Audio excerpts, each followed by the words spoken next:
He raised 5 sons alone. He hunted hippos, he took down elephants, he fought until his last breath. This is the story of Notch, the lion who built an empire and died with its memory in his eyes.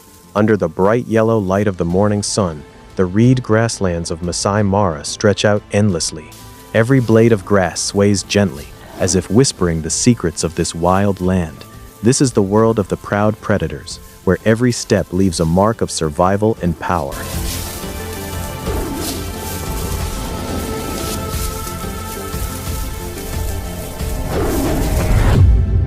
In the middle of that scene, standing out against the clear blue sky, is the silhouette of a male lion, with a thick and majestic black mane.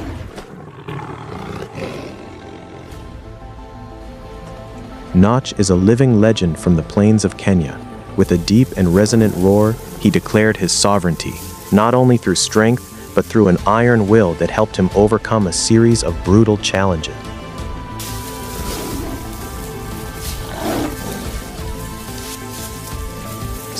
In 2003, when Notch and his ally Lel won against the Marsh Pride Alliance and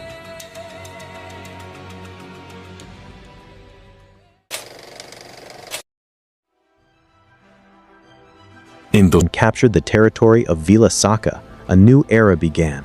This was also the period when Notch's lion pride began to grow. In their pride at that time, there were 4 strong lionesses, known for being brave and experienced mothers. These females not only helped Notch consolidate his power, but also played an important role in maintaining the survival of the colony.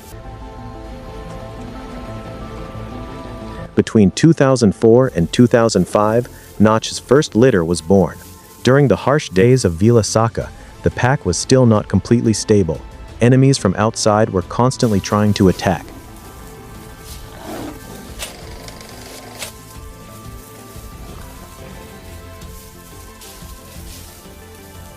Notch had to fight constantly to protect his children from the threats of hyenas, other male lions, and the harshness of nature.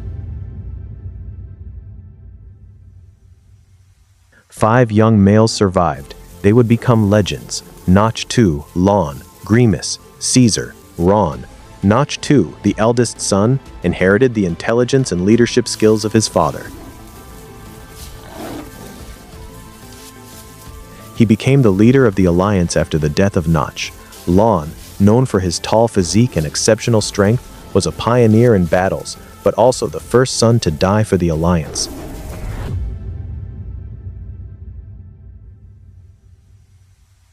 Grimace, with his thick hair and majestic appearance, acted as a loyal defender in every confrontation.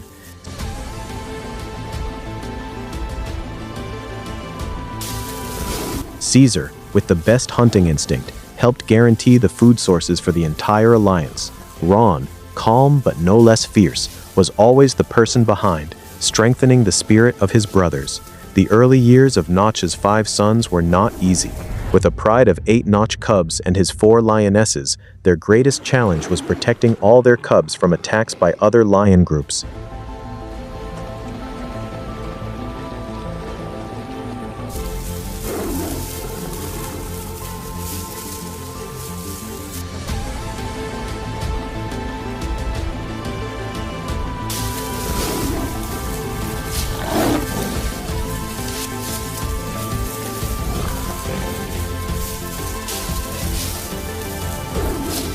In the world of lions, it is common for adult males to kill the cubs of rival packs to control the females, but Notch, with extraordinary tenacity, defeated all the enemies who wanted to do so.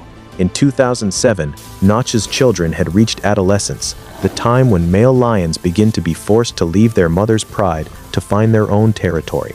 However, due to the appearance of another powerful alliance of male lions, Notch was forced to move his pride away from the territory of Vila Saka. This pushed him and his sons into exile as nomads. During this period, Notch was not only a father, but also a teacher.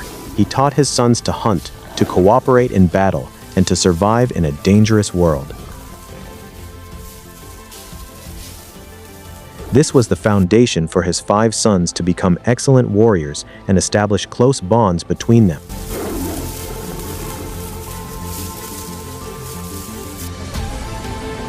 In 2008, when the migration of wildebeest brought abundant sources of food, Notch's children were already adults. Under the guidance of their father, they returned to the Mara, where they not only sought to survive, but began to build a new empire.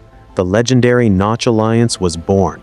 Just as dawn broke, pale yellow sunlight spread across the grasslands of the Masai Mara, covering the reeds with a soft metallic sheen. Drops of dew still remaining on the grass sparkled like little gems. Birdsong mixed with the gentle breeze. The whole meadow seemed to wake up after a long night.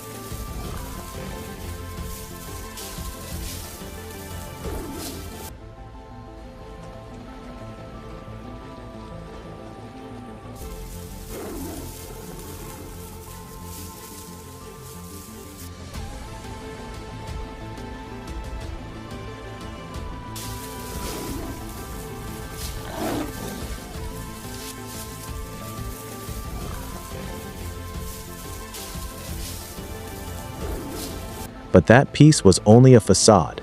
In the distance, a huge hippopotamus walked slowly from a shallow puddle into the field, feeding after spending the night submerged in cold water. He was a giant adult hippo, his thick skin glistening in the morning sunlight. Hippos rarely stay far from the river for a long time, and when they do, they always trust that no predator will dare to challenge their strength.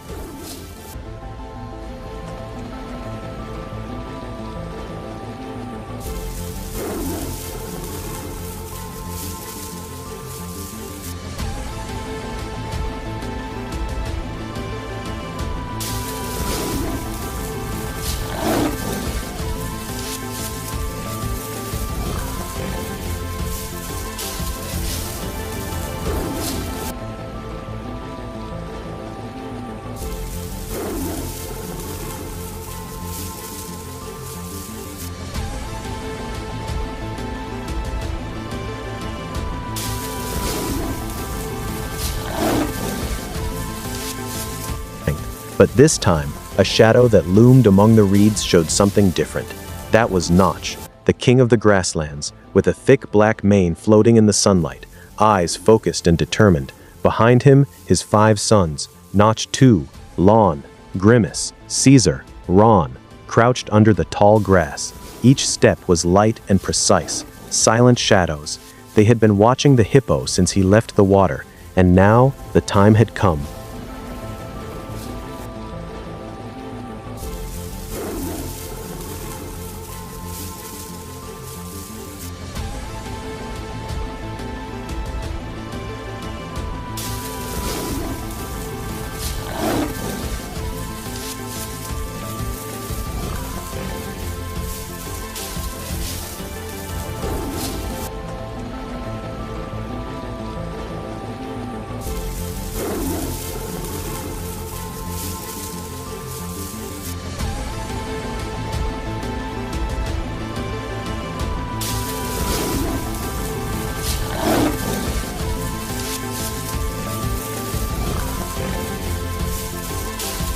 Notch stopped and looked closely at the giant prey in front of him.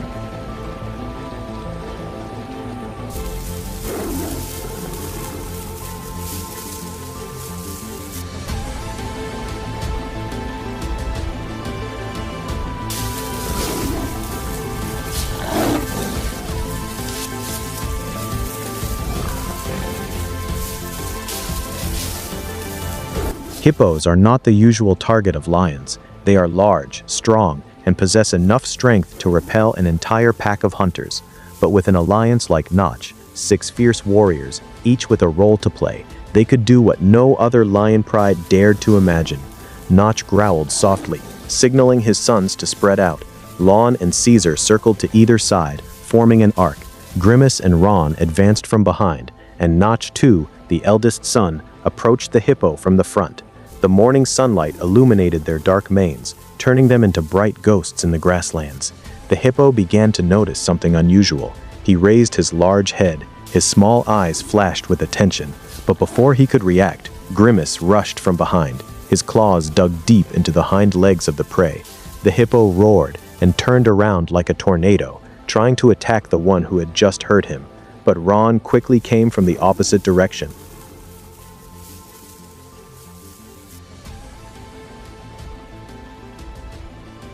biting hard on the hippo's front leg, upsetting the hippo's balance. The battle became intense. The hippo fought, showing his huge teeth full of murderous intentions. He knocked down Grimace, but as soon as he turned around, Notch too pounced and gave a powerful bite to the neck of the prey. He held it tightly and threw it down. The hippo roared in pain, but at that moment, Lon and Caesar rushed in, biting his flanks, causing the prey to lose its strength. Under the light of the morning sun, the battle became a wild dance of strength and will. Notch, with the majesty of a king, watched everything from afar. At the decisive moment, when the hippopotamus began to lose strength, he ran up and dealt a fatal blow to the throat, ending the fight with a roar that echoed throughout the prairie.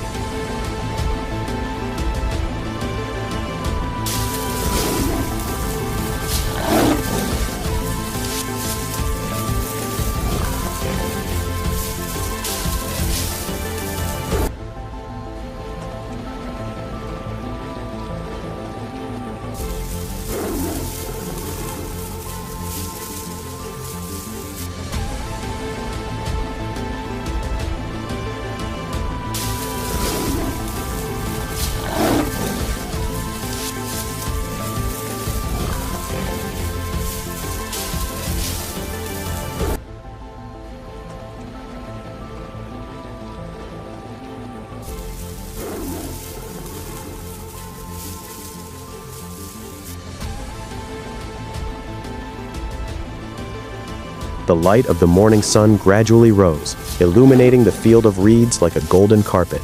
The body of the hippopotamus lay in the middle of the meadow. Its last breath had disappeared. Now it became a worthy reward for the brave warriors. Notch, with his calm and majestic appearance, approached first. He lowered his head and used his sharp teeth to tear off the thick skin of the hippopotamus.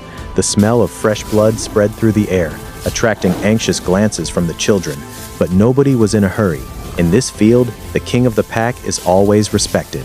Notch, too, was the next to join, followed by Lon, Grimace, Caesar, and Ron.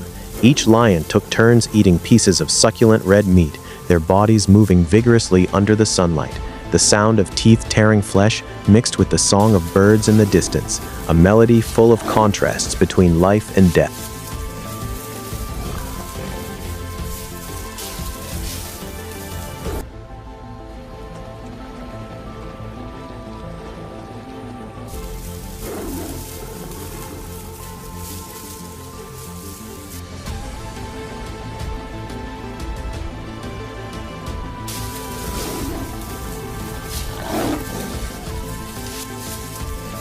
On the wild fields of Masai Mara at dawn, the golden sunlight shone on the grasslands where Notch and his sons patrolled the territory.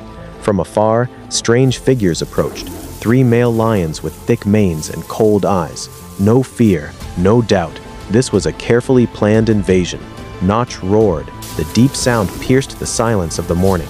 His 5 sons, Notch 2, Lon, Grimace, Caesar, Ron, responded immediately, forming a line behind their father.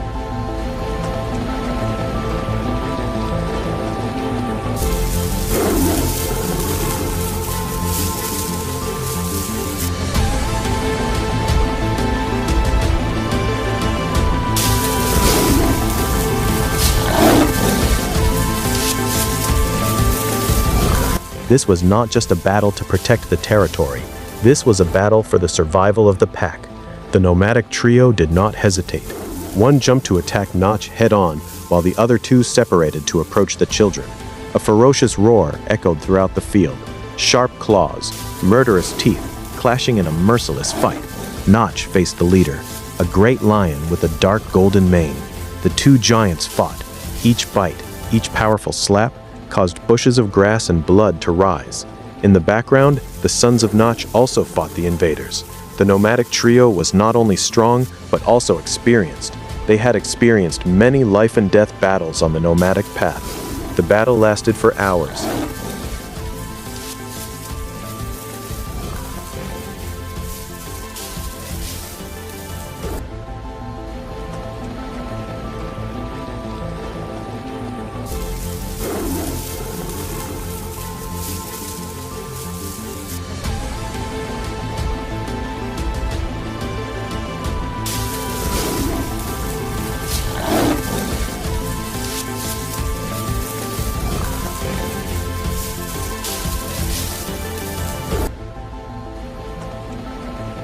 Notch suffered serious injuries on his shoulder.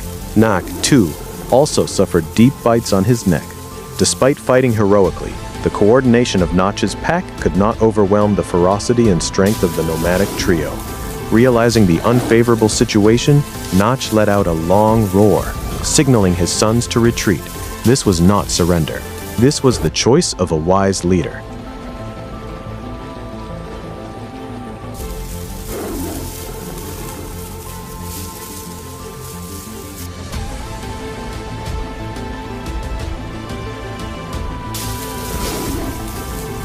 From 2007 to the summer of 2008, Nak and his 5 sons, Nak 2, Lon, Grimace, Caesar, Ron, lived nomadic lives. They had no territory, no females to support, no constant source of food.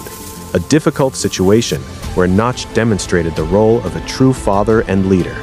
He led his children through new lands, avoiding larger predators, and using his intelligence to take advantage of every opportunity for survival.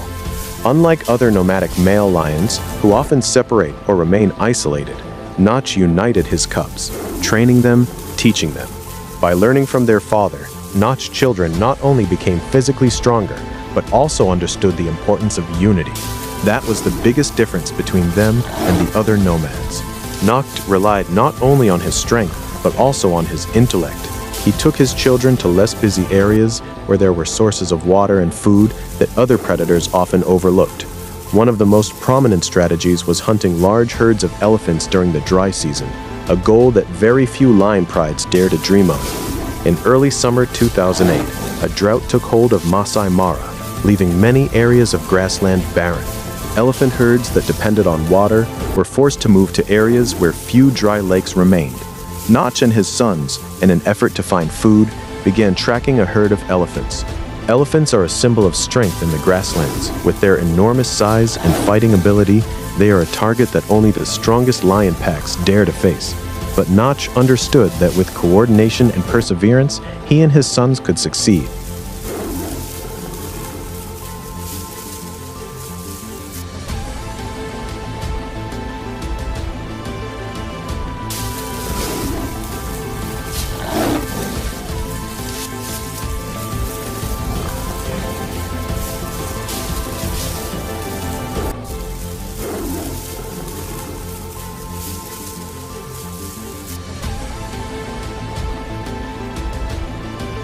The pack silently followed a baby elephant that had separated a short distance from its mother while searching for food.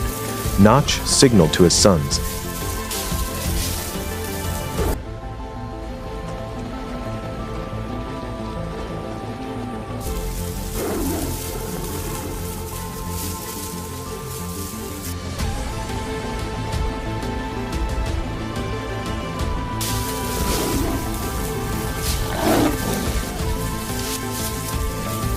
And they spread out carefully. Ron and Grimace approached from the sides, distracting the mother herd. Lon and Caesar approached the calf from behind. Notch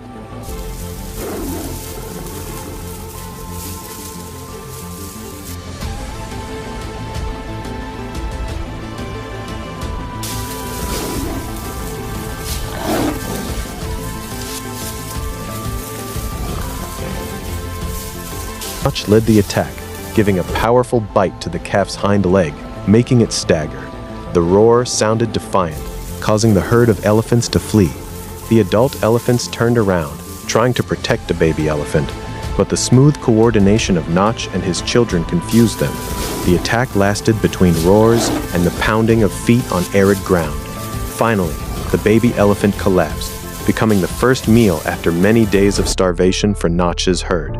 The successful attack on the elephant herd not only helped Notch and his children survive, but also marked the maturity of the entire alliance. The sons of Notch, Notch 2, Lon, Grimace, Caesar, and Ron, were now powerful warriors. Unlike any other alliance in the history of the Masai Mara, the Notch alliance survived not only through strength, but through a rare solidarity. A father and his 5 adult sons made the unthinkable a reality. Landless exiles were reborn and built a glorious dynasty. The heyday of the Notch alliance lasted from 2008 to about 2012. They controlled the richest hunting grounds and held undisputed dominance. But turbulence began to appear when younger alliances emerged, bringing with them ambitions to overthrow the power. Lon, the strongest brother of the group, was the first to die.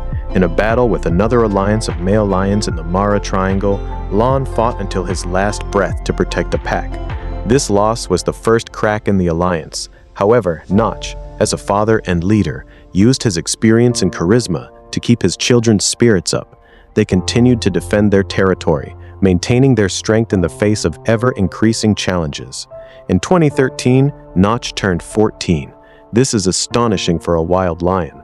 Although age and battles had left his body emaciated, his thick black mane and unwavering gaze remained symbols of courage and pride. Jonathan Kylo, one of the last researchers to see Notch alive, described the final moments of the legend. His condition had deteriorated, but he remained as proud as ever. Although weak, his eyes still shone defiantly, as if to say his journey was not yet over. Notch passed away, leaving a great legacy not only in the hearts of the Masai Mara, but also in the memory of all those who followed his life. His roar was silent, but his legend was not. Notch's death did not mark the immediate end of the alliance. His children, Grimace, Caesar, and Ron, continued to defend the territory and maintain the reputation of the pack. But the pressure of new alliances, like the SRS, was increasing. In 2016, Ron died in a fierce confrontation with the SRS males, leaving a big void in the alliance. Just a year later, Caesar also fell. Now only Notch too remained, the eldest son of Notch, his most powerful successor. Without comrades, Notch too was forced to abandon the territory of his father and his brothers. But like his father, he did not give up. With courage and experience in combat, Notch too formed a new alliance with his own son, Spobo, and continued to maintain the lineage of Notch in the Masai Mara Plains. The Rekiro Alliance, formed by the descendants of Notch, included Notch II, Ron II, Gramina, and Dongo. They demonstrated that the legend of Notch was not only of the past, but also the future. They not only inherited his strength, but also learned from the solidarity and fighting spirit of Notch and his children. The Rekiro Alliance became one of the strongest alliances in Masai Mara, defending the territory and affirming that Notch's legacy would live forever. Notch's life, from a lone warrior to a father leading the most powerful alliance, is a story of courage, resilience, and the power of unity. Although he's no longer here, Notch's roar still echoes in the plains of Masai Mara, a reminder that legends never die. They only live on through the next generations. Notch, father, warrior, legend, his roar still echoes. Emerald forests of Asia, where sunlight barely pierces the thick canopy and the air is thick with humidity and the scent of damp earth, a shadow moves, silent, powerful, unseen. The tiger, the largest of all big cats, a creature forged by millions of years of evolution to be the perfect predator. Its orange and black stripes are not just for beauty, they are nature's most effective camouflage, breaking up its outline among the dappled light and shadows of the jungle. A tiger can be 10 meters away, and you would not see it, you would not hear it, you would not know it was there until it was too late. Weighing up to 300 kilograms and stretching over 3 meters from nose to tail, the tiger is an apex predator in every sense of the word. Its muscles ripple beneath its thick coat like coiled steel. Its paws are massive, each one capable of delivering a blow strong enough to shatter the skull of a deer. Its jaws are armed with 30 razor-sharp teeth, designed not just to bite, but to crush, to hold, to kill. But the tiger is not merely a brute force of nature. It is intelligent, patient, calculating. It does not waste energy on reckless chases. It stalks, it waits, it observes. It knows the wind, the terrain, the habits of its prey. A tiger can spend hours in a single spot, motionless, eyes fixed on a target, waiting for the exact moment when the prey lowers its guard. And when that moment comes, the tiger explodes into motion, a blur of orange and black, covering 30 meters in less than 2 seconds. The chase is over before it begins. The tiger's domain is the forest, the swamp, the tall grass. It is a solitary hunter, ruling over a territory that can span hundreds of square kilometers. Within that territory, it is the undisputed master. No other predator dares to challenge it. The leopard stays in the trees. The bear keeps its distance. The wild dogs scatter at the scent of its urine. But there is one creature that does not scatter. One creature that does not bow to the tiger's authority. One creature that is not afraid, the baboon. Baboons are not like other prey. They do not flee in blind panic. They do not freeze in terror. They are intelligent, social, and fiercely protective of their own. A troop of baboons can number anywhere from 30 to over 100 individuals, and they move through the forest like a small army. They are always watching, always communicating, always ready to defend their territory and their young. Unlike the deer or the wild boar, baboons have sharp eyesight and keen hearing. They can spot a tiger from a distance, and they know exactly what that striped shape means. They know the tiger is a killer. They know the tiger is faster, stronger, and more deadly than any creature they will ever face. But they do not run. They do not scatter. They rally. The alpha male steps forward, baring his long canines, letting out a guttural roar that echoes through the forest. The females gather the young in the center of the troop, forming a protective ring. The juveniles climb into the trees, positioning themselves as lookouts. The entire troop is now a fortress, a living, breathing, snarling fortress. And the tiger watches. It does not attack immediately. It knows the baboons are not easy prey. It knows that a single mistake could mean a broken jaw, a torn eye, a wound that would fester and end its reign. So it waits. It observes, it studies the troop's movements, looking for the weak link, the distracted individual, the momentary lapse in vigilance. This is not a simple hunt. This is a battle of wits, strategy, and survival. The tiger is the greatest predator the forest has ever known, but the baboons are its greatest test, and when the two finally meet, the outcome will be decided not by strength alone, but by intelligence, courage, and the unbreakable bonds of the troop.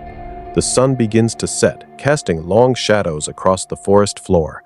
The baboons slowly retreat to their sleeping cliffs, towering rock faces that are nearly impossible for a tiger to climb. They settle in for the night, huddled together for warmth and safety. The alpha male sits at the edge, watching the darkness below, and somewhere in that darkness, a pair of amber eyes is watching back. The tiger is waiting, and tomorrow the hunt will begin. The tiger's world is one of silence and patience. Every day, it patrols its territory, marking trees with its scent, scraping the ground with its claws, leaving a trail of signs that only another tiger can read. This is not just a display of power. It is a declaration of ownership. This land belongs to the tiger. Every deer, every wild boar, every creature that drinks from the river does so on the tiger's terms. But the baboons do not accept those terms. They see the world differently. For them, the forest is not a kingdom to be claimed. It is a home to be defended. And they defend it with a ferocity that surprises even the most seasoned predators. The tiger has faced many enemies in its lifetime. It has killed leopards that strayed too close. It has driven off packs of wild dogs with a single roar. It has survived drought, fire, and the encroachment of humans. But the baboons are different. They do not fight for territory. They do not fight for food. They fight for each other. And that makes them more dangerous than any predator the tiger has ever faced. The sun rises over the forest, painting the sky in shades of gold and crimson. The baboons begin to stir. They stretch, yawn, and groom each other, reinforcing the bonds that hold their troop together.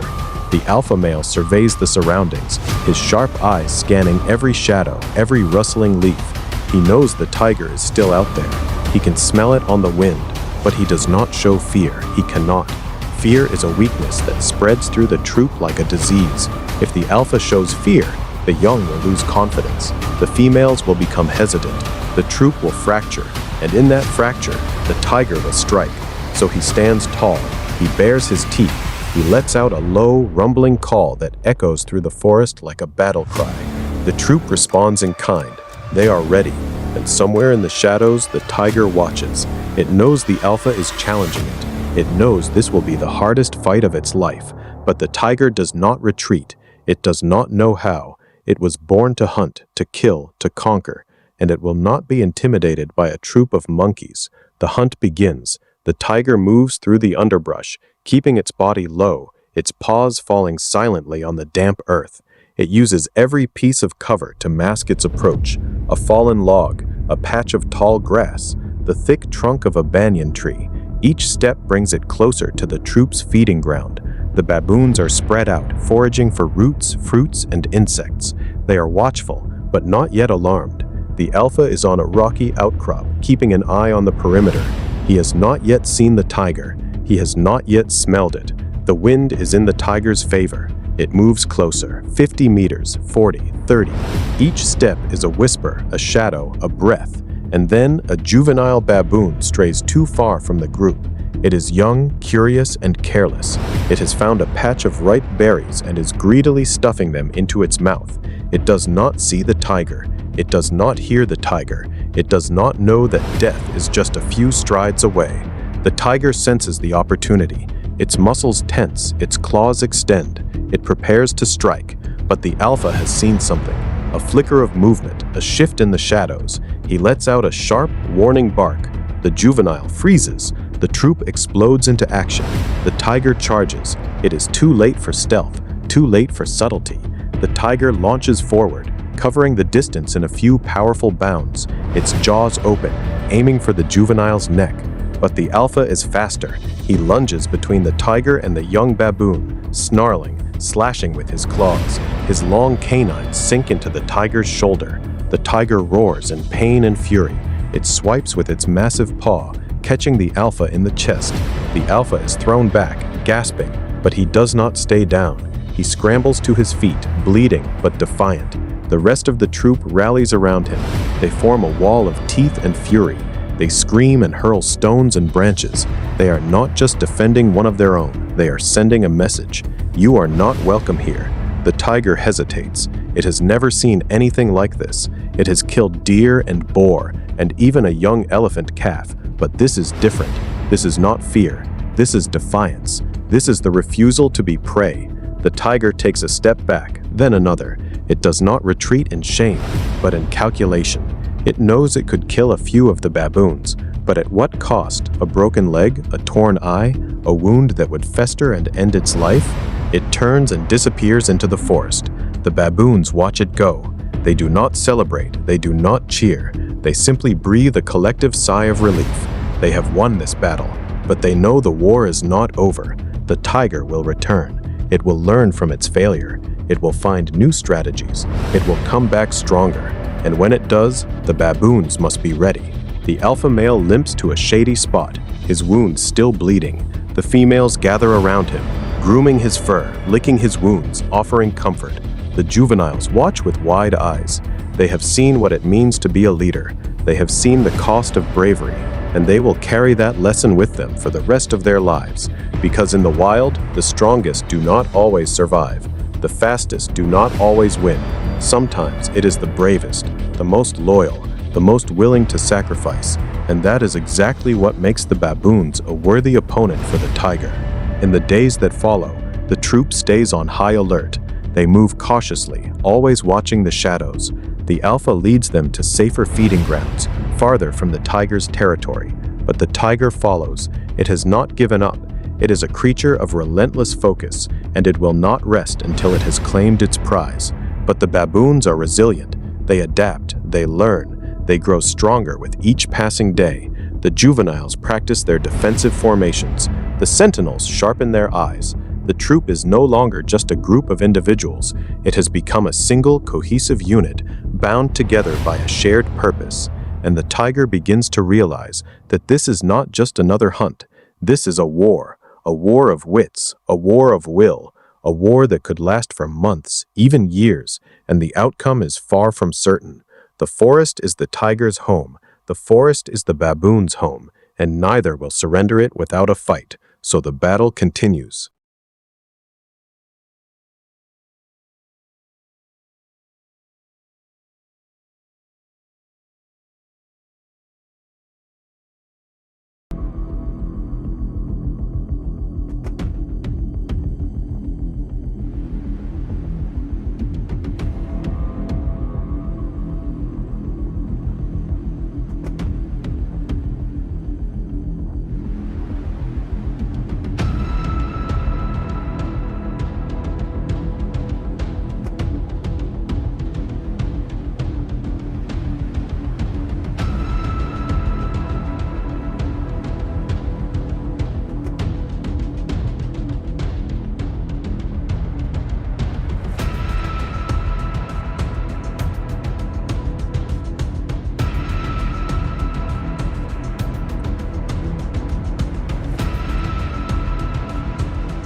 rival.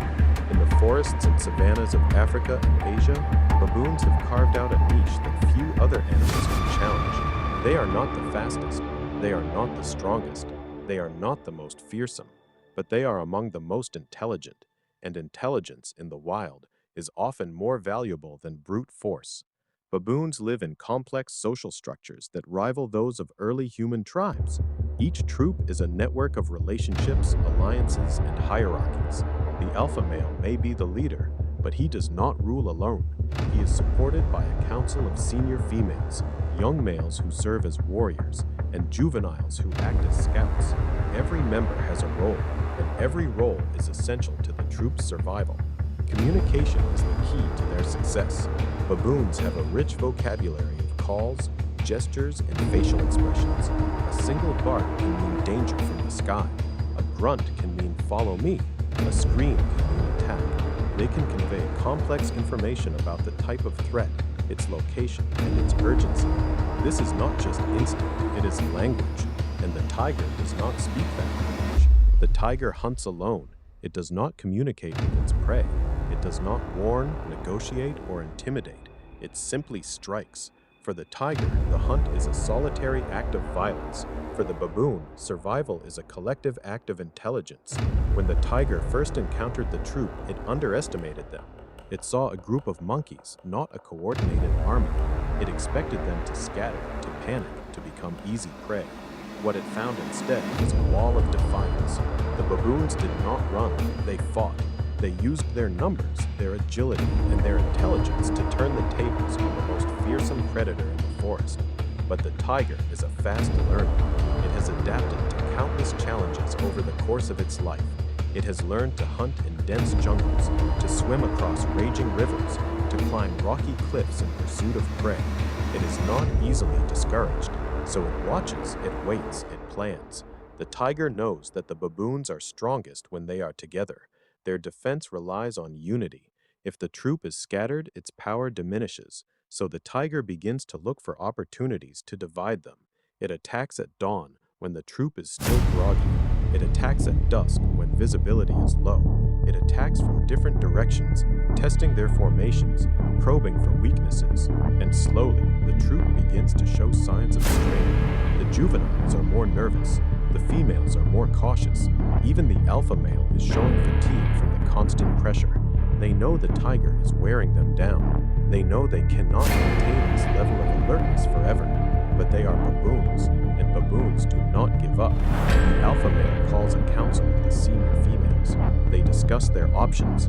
They could retreat to safer territory, but that would mean leaving behind their ancestral home. They could attempt to drive the tiger away permanently, but that would mean risking lives in a direct confrontation, or they could find a way to turn the tiger's own strategy against it.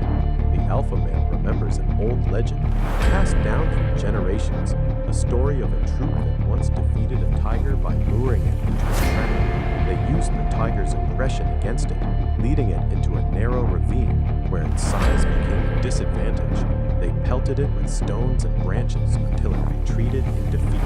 It is a risky plan, but it is the only plan they have. The troop begins to prepare. They identify a suitable ravine, narrow and steep-sided, where the tiger cannot maneuver. They stockpile stones and heavy branches at the top of the cliffs. They rehearse their roles, practicing the calls and movements that will lure the tiger into the trap. The alpha male takes on the most dangerous role, the bait. He will confront the tiger, provoke it, and lead it on a chase through the forest. It is a suicide mission, and he knows it. But he also knows that if he does not take the risk, the entire troop will eventually fall. The day of the trap arrives. The alpha male leaves the troop and walks into the tiger's territory. He does not hide. He does not sneak. He walks openly, confidently, with his head held high. He calls out, challenging the tiger. He roars and beats his chest, a gesture of pure defiance. The tiger hears him. It has been waiting for this moment. It has been watching the troop, studying their patterns, waiting for a moment of weakness. Now the alpha male is alone, vulnerable, perfect. The tiger charges. The alpha male turns and runs. He does not run in a straight line, but in a zigzag, dodging trees and rocks, keeping the tiger just behind him. He can feel the tiger's breath on his heels. He can hear the pounding of its paws. He does not look back. He does not stop. The tiger is faster. It closes the distance with each stride. But the alpha male knows the terrain. He knows every route, every rock, every hidden path. He leads the tiger through the forest, through the thickets, across the stream. He is running for his life, but he is also running with a purpose. The ravine is ahead. He can see the cliffs rising on either side. He can see the familiar shapes of his troop members waiting at the top. He is almost there. The tiger lunges. Its claws graze the alpha's back. The alpha stumbles but does not fall. He pushes forward, diving into the ravine. The tiger follows without hesitation. It is too focused on the kill to notice the trap. It charges into the narrow passage, and then it hears the sound. A loud, unified cry from above. The baboons release their payload. Hundreds of stones and heavy branches rain down on the tiger from both sides. The tiger roars in pain and confusion, trying to escape, but the ravine is too narrow. It cannot turn around. It cannot climb the steep walls. It is trapped. The baboons continue their assault. They do not stop. They do not relent. They throw stones with deadly accuracy, aiming for the tiger's eyes, its head, its vulnerable spots. The tiger is powerful, but it is not invincible. It is being overwhelmed by sheer numbers and determination. Finally, the tiger retreats. It backs out of the ravine, limping and bleeding, its tail between its legs. It does not look back. It disappears into the forest. The baboons watch it go. They do not cheer. They do not celebrate. They simply breathe a sigh of relief. The alpha male is still alive, though battered and exhausted. The troops surround him, grooming his wounds, offering comfort. They have won for now. The tiger will heal. It will learn from its defeat. It will become more cautious, more cunning. The next time they meet, it will not fall for the same trick. But the baboons will be ready. They will adapt. They will find new strategies. They will continue to fight. Because for the baboons, survival is not a destination. It is a journey, an endless journey of learning, adapting, and growing stronger. They do not just survive, they thrive. They turn their intelligence into their greatest weapon. They turn their unity into their greatest shield. And in the end, that is what makes them the tiger's most formidable opponent. The days pass slowly. The alpha male recovers from his wounds, but the memory of the battle lingers in the minds of every member of the troop. They know the tiger is still out there, licking its wounds, plotting its revenge. They know it will not give up until one side is defeated. But they are not afraid. They are not defeated. They are ready. The troop's vigilance does not waver. The sentinels keep a constant watch, their sharp eyes scanning the forest for any sign of movement. The juveniles practice their defensive formations, learning to respond instantly to the alpha's calls. The females reinforce their bonds, grooming and comforting each other, strengthening the trust that holds the troop together. And somewhere in the shadows, the tiger watches. It is more cautious now. It has learned that the baboons are not easy prey. It has learned that they will fight back. It has learned that they are capable of strategy and deception. But the tiger has also learned something else. It has learned that it cannot defeat brute force alone. It must be smarter. So the tiger begins to study the baboons more closely. It observes their routines, weaknesses, their moments of vulnerability. It learns that the alpha male is the heart of the troop. Without him, the troop would descend into chaos. It learns that the females are the glue that holds the community together. It learns that the juveniles are the future, full of energy but lacking experience. The tiger devises a new plan. It will not attack the troop directly. It will target the individuals who are most vital to the troop's survival. It will separate them. It will weaken the bonds that hold the troop together. And then, when they are fractured and vulnerable, it will strike. The tiger's patience is legendary. It can wait for days, weeks, even months. It knows that the baboons cannot maintain their current level of vigilance forever. They will tire. They will make mistakes. And when they do, the tiger will be there. The alpha male senses the change in the tiger's behavior. He knows the tiger is no longer hunting in the same way. He knows it has become more calculated, more patient. He knows that the tiger is now hunting not for food, but for a strategic advantage. The alpha male calls another council. He shares his concerns with the senior females. They discuss the tiger's shift in tactics. They know they cannot afford to be complacent.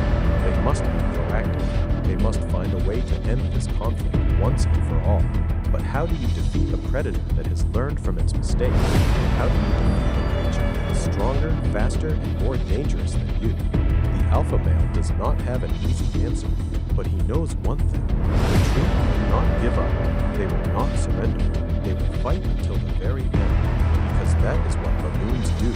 They fight for each other. They fight for their home. They fight for their future. The war continues, and the outcome is far from certain. But one thing is clear. This is not just a battle between predator and prey. It is a battle between two different ways of life, two different forms of intelligence, two different strategies for survival, and only one of them will emerge victorious. The forest is silent, but it is not empty.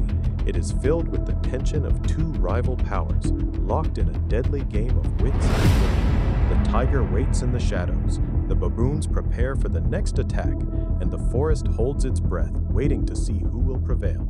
The alpha male stands at the edge of the cliff, watching the sun set over the distant mountains. His fur is matted with old wounds, his body scarred from countless battles, but his eyes are still sharp, his mind is still clear. He knows that the war is far from over. He knows that the tiger will return, but he also knows that he will be ready, because he is not just a leader, he is a guardian, he is a protector, he is the heart and soul of the troop, and he will not let them down. The sun sinks below the horizon, casting long shadows across the forest. The baboons settle in for the night, huddled together for warmth and safety. The alpha male stays awake, watching, listening, waiting. Somewhere in the darkness, a pair of amber eyes is watching back. The tiger is waiting, and tomorrow the hunt will begin again.